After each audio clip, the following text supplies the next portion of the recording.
This is the Lone Crater YouTube. We hope this video helps.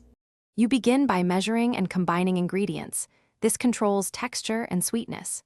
Heat a heavy pan on low-medium and add sugar and butter first, stirring until sugar dissolves.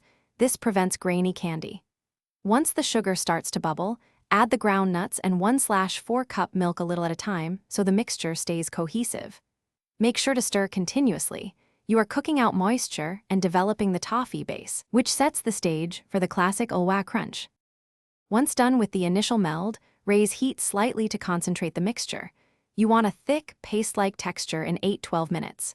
Stir and scrape constantly so sugar caramelizes evenly.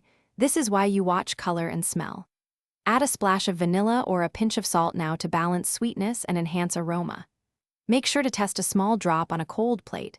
If it firms and cracks, you are ready for shaping versus a sticky, undercooked smear.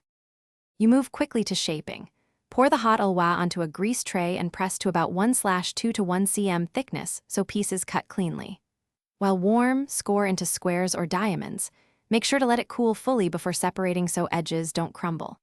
For troubleshooting, if your batch is grainy, gently reheat with a teaspoon of water and stir until smooth. If too soft, return to low heat to evaporate more moisture. Then cool and store airtight to preserve texture. Thanks for watching. Consider subscribing if we helped you.